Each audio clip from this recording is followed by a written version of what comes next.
Hello and welcome to Songs for the Struggling Artist, the blogcast. This is episode 399. Woo! We're getting close to 400. My name is Emily Rainbow Davis. Thank you so much for joining me here on the blogcast. If you're new here, welcome. What's going to happen is I'm going to say some stuff, probably not too much more, and then I'm going to read you the latest blog, and then I will sing you a song. That's how these go. So today's blog is about social media. I feel like I'm on a kind of an internet analysis kick. I don't know why, but and it is called Silos of Social Media. The venue told us to tag them on social media so they could share our posts. I said, "We've tagged you multiple times on Twitter, TikTok, and Facebook. Are you not seeing them?" "Oh," they said, "we're not active there. I guess it's really just Instagram." For some people, mostly millennials, I guess, social media just means Instagram. I happen to loathe Instagram the most, so for me, I lean toward Twitter and Facebook. But it's all social media to me. I still post things to Instagram, even though I don't like it. I figure I can't afford to leave anyone out. Sometimes something hits on LinkedIn. Sometimes a thing is a hit on TikTok. It's possible that these are sort of generational silos, where different generations gather in one place or another. I guess since Friendster and MySpace are gone, Gen X tends to go wherever. And I think that is actually a useful instinct because our numbers are small. So when sharing our work, for example, we can't just talk to ourselves. If you just use the social media that your generation is using, you risk siloing yourself and your ideas. The venue that doesn't use their TikTok account is mostly not communicating with its possible younger audience. Twitter is a cesspool, I know. I can understand why you'd skip it, but there are still a lot of people on there. It's still the place to go in a crisis or time-sensitive event, and I'm not even sure it skews to any particular generation. Gen X tends to trend on Twitter a lot, but it's usually because someone has left us out of some list or article again. And Twitter tends to share that with me because it knows I'm likely to click on it. But I don't think that means it's a Gen X platform, even if it was invented by a Gen Xer and currently run by a highly embarrassing one. Younger people say Facebook is overrun with boomers, but that's where I still find most of my Gen X friends and my millennial ones too, really. So if you think you're just leaving out the oldsters when you ignore Facebook, I might look at that more closely. Unless I guess millennials are the oldsters now? The elder ones are in their early 40s. When Twitter started tanking, I was surprised to see a lot more activity on LinkedIn. I'm not sure how to describe that lane, except that it's where I tend to have conversations with guys in tech and women in voice acting. I have known for some time that I was missing a lot by not engaging with Instagram more. I found ways to post this podcast there, and I'd pop in, post, scroll through maybe 3 posts, and then get out of there. I know I was leaving some engagement on the table, as it were, but I just couldn't bring myself to do it much. Then I hired a producer for my audio drama who is very much at home on Instagram. I gave her the keys to the company Insta and watched her work her magic. Likes and follows like I'd never seen before. I have accounts on Twitter, Mastodon, Bsky, Hive, TikTok, LinkedIn, Facebook, Reddit, Tumblr, and Instagram. It does feel crazy to have to keep all these spaces active, but in trying to promote things, and I am constantly trying to promote things, this blog, the blogcast, the audio dramas, shows, etc., I can't afford to ignore any audience. For my last audio drama, the audience numbers skewed heavily Gen X. This time, we're mostly popular with older Gen Z and younger millennials. Gen X and boomers are listening too, but we've got no numbers for the elder millennials this time. These numbers are inaccurate, I know, because several people from those age groups have let me know they're listening. I'm tickled to be reaching an age bracket I've never reached before. It's nice. Is it because we're on TikTok? Who knows? But I am leaving the possibility open. We go where the people are, even if it means maintaining too many accounts. Do I like trying to stay present and posting to so many places? Nope. It's draining and silly. Personally, I'm happiest on Facebook because I engage with my friends and family there. But I can't just promote my work to my friends and family. That's not fair to them, and it doesn't help spread my stuff around. It's just so clear to me that while it's very popular to leave platforms in blazes of glory, they do each have their own audiences. And if you want to speak to everyone, you've got to go to as many places as possible. Your home silo might be comfortable, but it won't open you out into a wider world. Of course, the other platforms might not either, but at least you're not isolating yourself from them. And as far as I know, that venue who told us to tag them never shared a single one of our posts, even on Instagram. So maybe it was all an excuse. So I am on so many of these platforms. And, they all have a little personality. Bsky is kind of the most interesting at the moment to me, although it's not a place that seems to do much good in the promotional department. Although there is one person who follows me there who will often retweet, what do we call it on Bsky? Repost, redo, put out messages about my audio drama, the defense. Whenever I post a thing about it, they retweet it.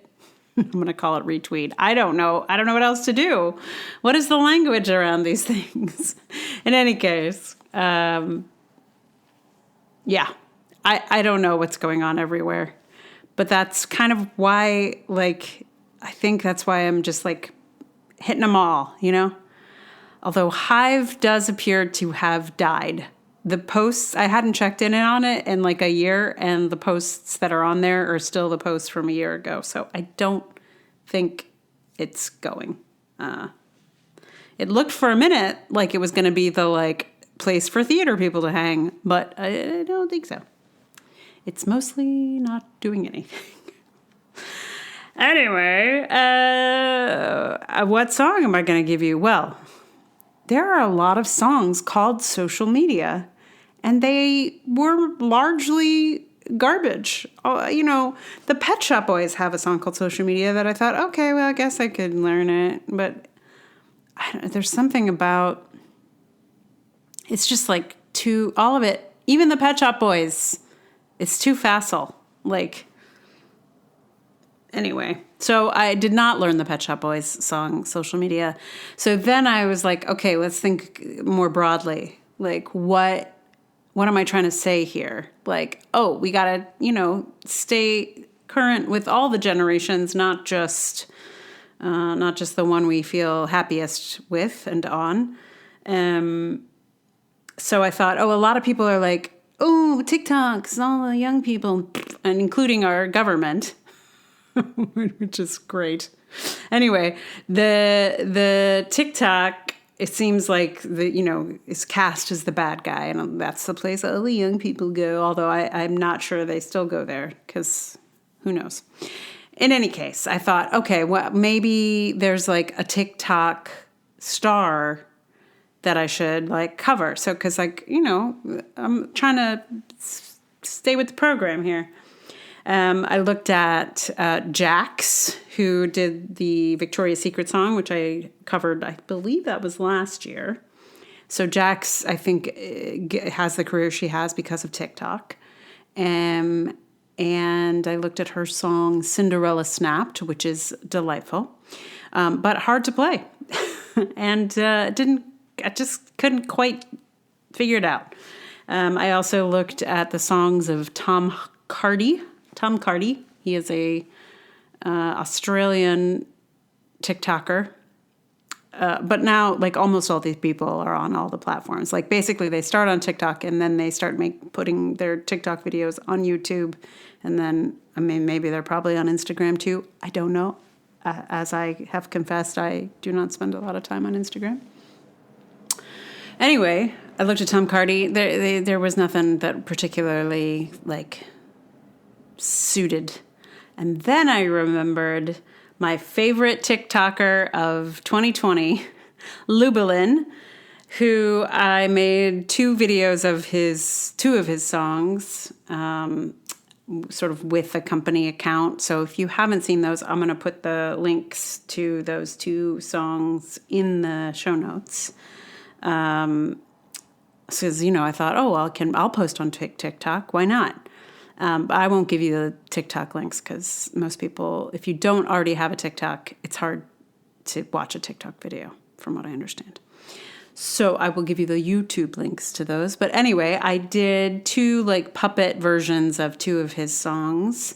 And that's what I decided to do here today. I'm going to cover Lubalin's I Need Butter, which I've also made a video of. It is a delightful little number. It's very short. But it feels big.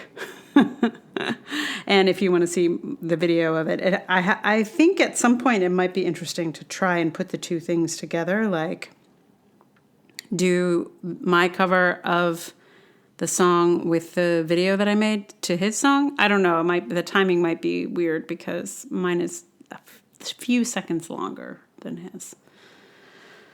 Anyway, if you haven't seen Lubalin's internet drama series of videos and songs, I highly recommend them to you.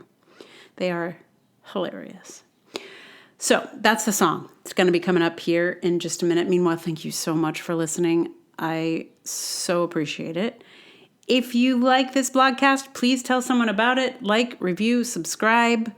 You can also help with your dollars if you felt like it. You can support this thing through patreon.com/Emily R. Davis. Become a patron there. Or you can just, one-off help out on Ko-fi, PayPal.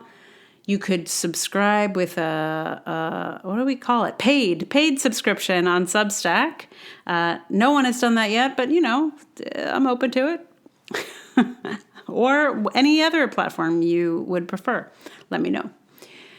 And meanwhile, mostly, thank you for your ears and attention. It really is so important, and thank you.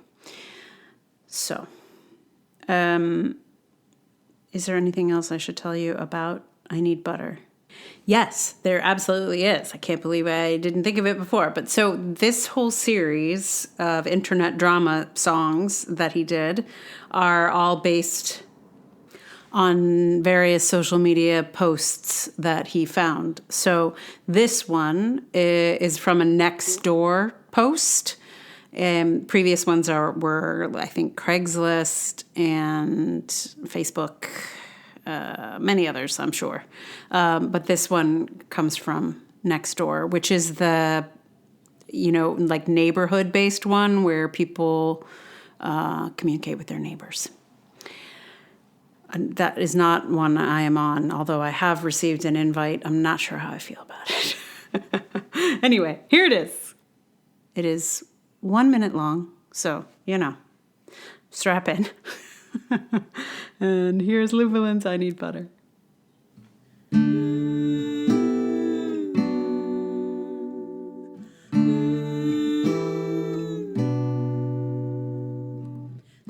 Please help, I'm out of butter. Please drop a stick at the corner of Main and 5th between 2 and 4 a.m. today. I don't want to meet people. I don't want new friends. No.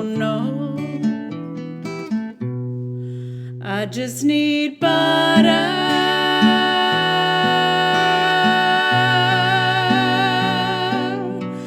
just need butter.